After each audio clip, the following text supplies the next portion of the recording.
Agar to'xtovsiz shunaqangi qo'rqinchli multiklar yoki videolar chiqishini xohlasangiz, videoga like bosing va kanalga obuna bo'ling. Albatta, fikringizni kommentariyada yozishni ham unutmang.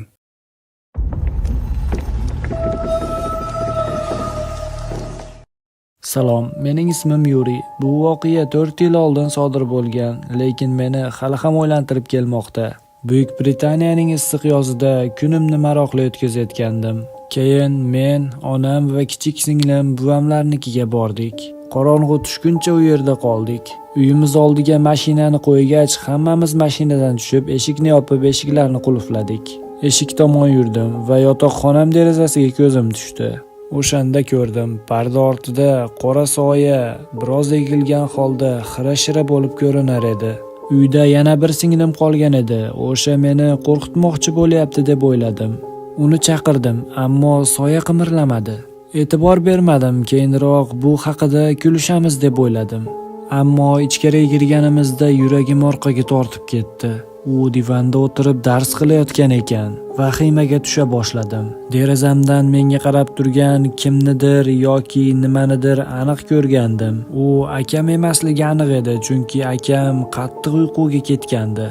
Ikkilanib yuqoriga chiqib yotoqxona chirog'ini yoqdim. Xona avvalgi holida edi, hech narsa joyidan qo'zg'almagan. Onamni mahkam quchoqlab qo'rqayotganimni aytdim. Onam men bilan birga yotaver dedi. Bir necha haftalardan so'ng nihoyat o'zimni xonamga qaytdim. Shundan keyin boshqa bir narsa boshlandi. Singlim bilan yotoqxonamizda chirigan hid sezdik. Avvaliga buni onam payqadi, lekin biz doimgidek ozoda edik. Hid yana ham kuchaydi. Tez orada hammaga bu hid sezila boshladi. Onam o'gay otamdan javonni buzishni so'radi. Mabodo kalamush o'lib qolmaganmikin deb. Lekin hech narsa yo'q edi. Hid kunduzi issiqda kuchayib, kechasi esa pasayardi. Oxiri xonamni tashlab, onamning xonasida polda uxlashga qaror qildim. Singlim xonada qoldi. Hid onamni aqldan ozdira boshladi. Nihoyat oyim tepadagilarga qo'ng'iroq qildi. Ular esa tergovchilarni yubordi. Hech nima topilmadi. Bir necha kundan so'ng oyim yana qo'ng'iroq qildi. Bu safar politsiya keldi. Biz kvartirada yashardik.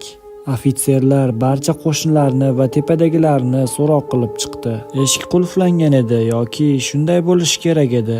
Ular ochmoqchi bo'lganda eshik og'ir tuyuldi.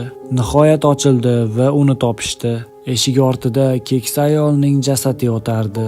Politsiyachilardan biri qayd qilish uchun tashqariga yugurdi. U bir necha kun avval vafot etgan ekan. Keyinchalik onam biz bilan gaplashdi. Sizlar hidini sezgan narsa bu jasad edi.